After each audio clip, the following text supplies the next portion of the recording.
banyak pejabat itu terlalu banyak, menurut saya ya tidak efisien. Anda lihat sendiri, kita buka-bukaan ya. Ada kabupaten, apa kabupatennya?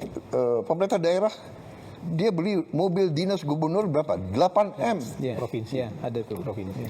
Provinsi. Kaltim. Gubernur. Saya presiden di Republik Indonesia, saya pakai mobil mau buatan Indonesia. Iya kan? Harganya 700 juta itu. Mungkin karena ini presiden ya, ada apa namanya? Anti peluru, mungkin harganya 1M. Tapi tidak 8M. Pertama, tolong Anda cek transfer ke daerah mana yang dipotong dan mana yang tidak dipotong. Ya, kalau tidak salah yang dipotong juga yang bersifat tidak produktif.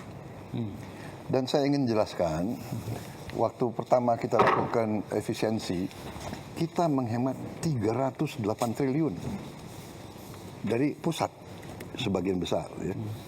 Dan dari mana itu? Dari semua pengeluaran yang akal-akalan. Keyakinan saya itu semua 308 ini kalau tidak potong, ini ke arah korupsi. Pak Muhammad, saya kembali ke dasar ya. Saya akan kembali ke dasar. Bapak kan ekonom. Kalau kita bicara ekonomi Indonesia, selalu keluar angka ICOR. Ya, Incremental Capital Output Ratio. ICOR kita 6,5. Ya, tinggi sekali. Dibandingkan dengan Korea, mereka itu 4. Singapura 4. Kalau tidak salah Thailand 4, India 5. Artinya apa? Kalau kita lihat kita 6, Korea 4, Singapura 4. Arti itu adalah 2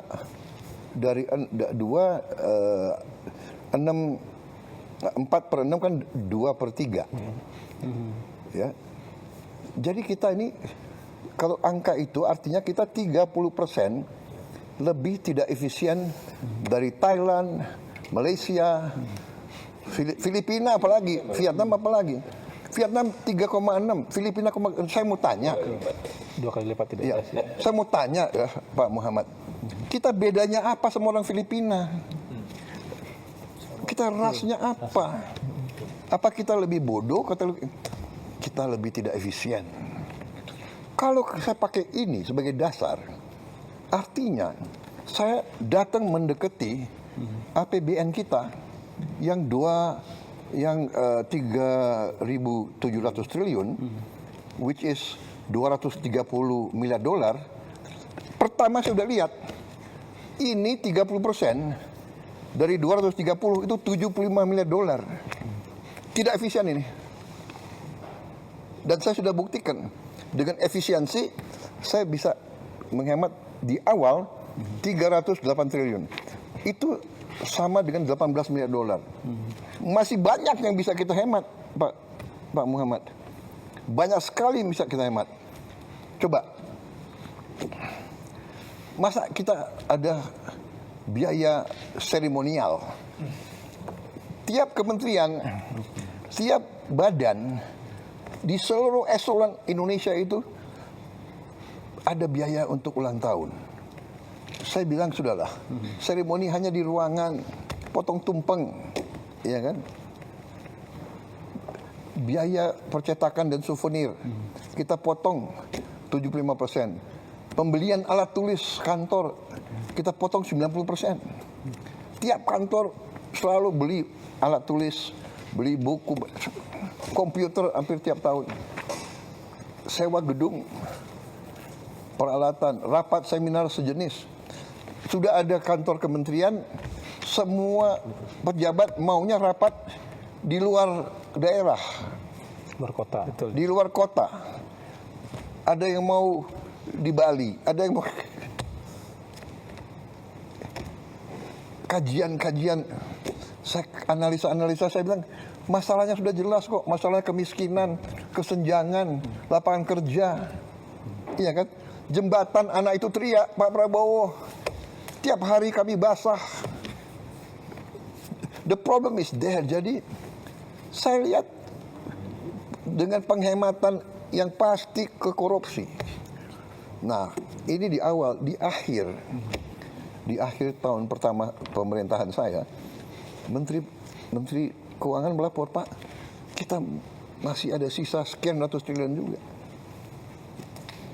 Itu contoh. Ya, jadi menurut saya, kalau kita hadapi krisis, ya semua upaya kita pelajari, ya kan?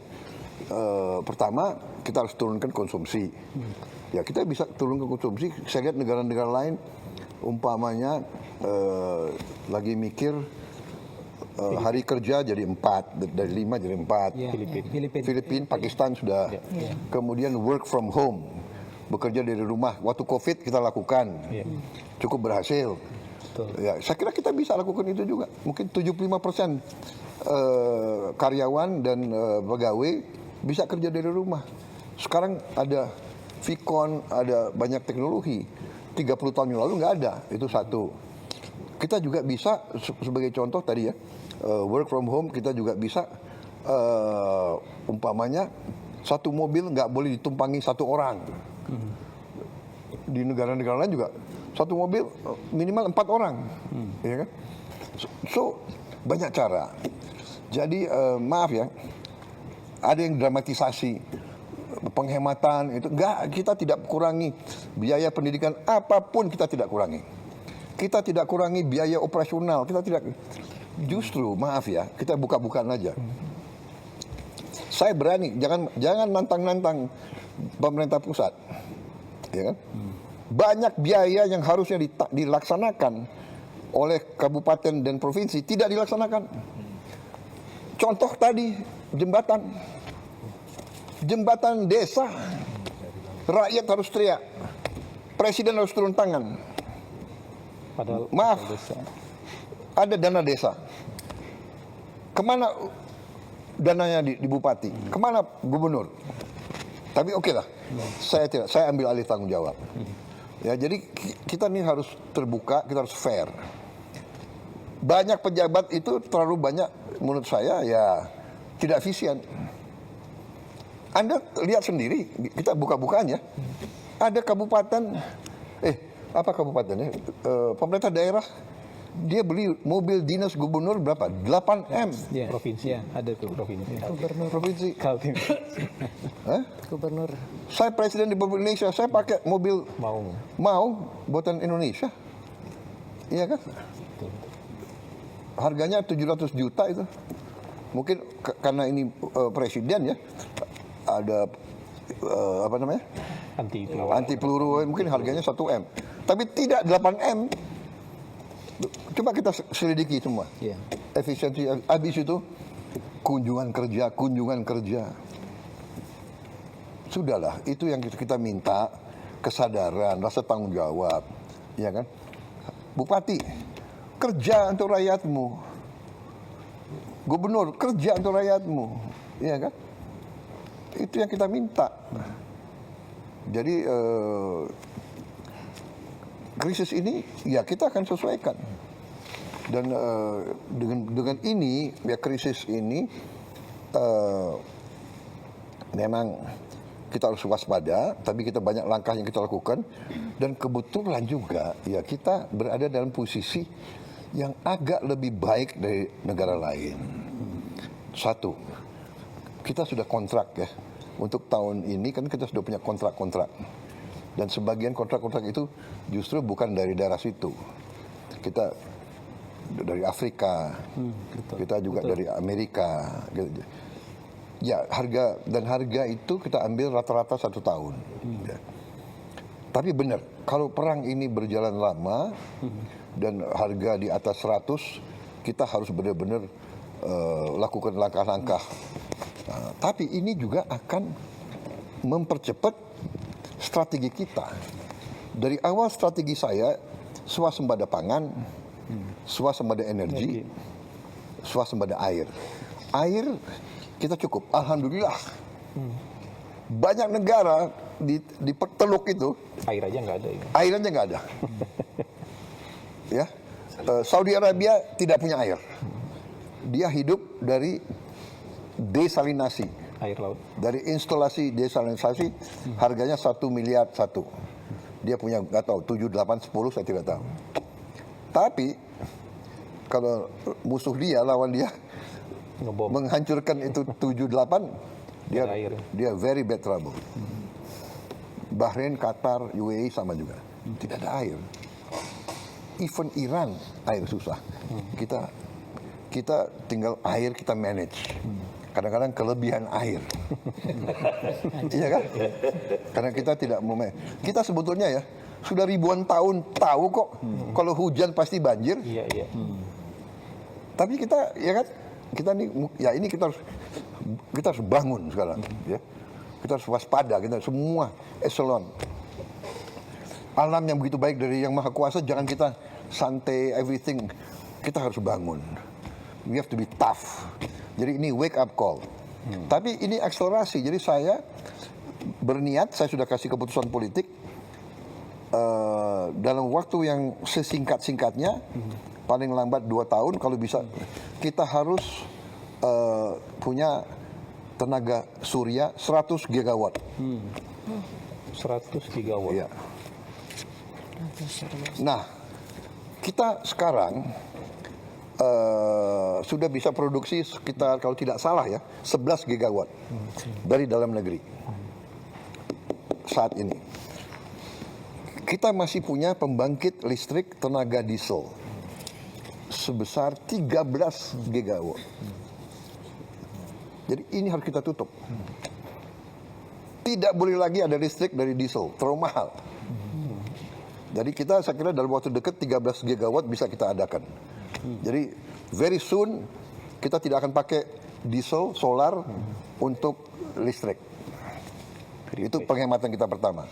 Tapi the whole plan is semua motor kita akan kita konversi menjadi motor listrik. Semua mobil, semua truk, semua traktor harus tenaga listrik. Jadi nanti orang kaya yang punya Lamborghini, Ferrari, silakan lo pakai bensin, lo bayar aja harga dunia. Mau $200, ya kan? Terus lo orang kaya kok. Yang lain kita sudah bikin simulasi. Ternyata si yang naik motor, kalau dia pakai listrik, pengeluarannya tinggal 20%, 1/5. Jadi ini this is our game changer. Ini game changer. Cina, Tiongkok, dia sudah punya 800 gigawatt. Dia the most advanced Iya, betul. in tenaga surya. Untuk solar panel. Besar-besar. Wah, saya pernah ingat, saya nggak tahu ya, 10 tahun atau berapa tahun yang lalu saya di Beijing, siang-siang kuning. Kalau nggak salah sebelum Olimpiade itu. Oh iya. Smog. Smognya kuning siang hari. Kita nggak berani keluar. Ya. Sekarang Clean. clean. Jadi dia very advanced. Dia punya hydro. Kita punya hydro. Hydro lebih mahal dan lebih lama. Kita punya geothermal juga agak lebih lama. Kita punya mini hydro agak lumayan, mini hydro. Tapi kita punya, kalau tenaga surya itu bisa cepat, dan yang kita punya keunggulan, maaf, saya diejek kan, ini presiden sawit. Ya, saya bangga, saya jadi presiden negara yang penghasil kelapa sawit terbesar. Dari kelapa sawit kita bisa menghasilkan solar. Bensin juga bisa. Dari kelapa sawit bisa bensin juga. Aftur juga bisa. Aftur dari kelapa sawit. Jadi we are in a better position than many countries. Tapi benar, 1 tahun ini kita harus benar-benar waspada. Ya, mau tidak mau kita harus semua merasakan, kita harus kurangi konsumsi BBM. Ya, tapi ya kita harus siap kemungkinan paling jelek, karena ya Iran kan dia mau bela diri. Cara dia bela diri ya dia harus tutup Hormuz, iya kan? Dan dia harus membuat istilahnya negara yang nyerang dia menyesal. Dan target dia ya, BBM, crude oil $200. Dia ngomong begitu kok. Tapi sekarang berkisar naik turun ya. 100 lah kira-kira. 100, 110, 112. Karena juga masih banyak sumber lain gitu. Ya kan, masih. Tapi still bagi kita berat kalau memang benar. Kalau di atas, kalau pakar-pakar yang tim saya mengatakan kalau di atas 90, 95 itu berat bagi kita. Ya. Kan sudah 3 perang teluk Pak. Yang pertama, kedua kan yang 91 dan 2003. Iya. Nggak terlalu berdampak. Yang paling berdampak embargo OPEC Pak, 73 ke 74. Iya. 3 kali lipat dalam setahun, Naik, 300%. Dan itu long lasting. Kita dapat bonansa kan net ekspor. Dan ingat ya, kita punya batu bara yang masih banyak. Buat listrik. Batu bara untuk listrik itu paling murah sebetulnya. Iya. Ya. Batu bara lebih murah dari, tapi tenaga Secara lingkungan buruk Pak. Hah? Batu bara secara lingkungan buruk. lingkungan buruk. Tapi namanya krisis kan. Ya. Mbak Nana kayaknya giliran mau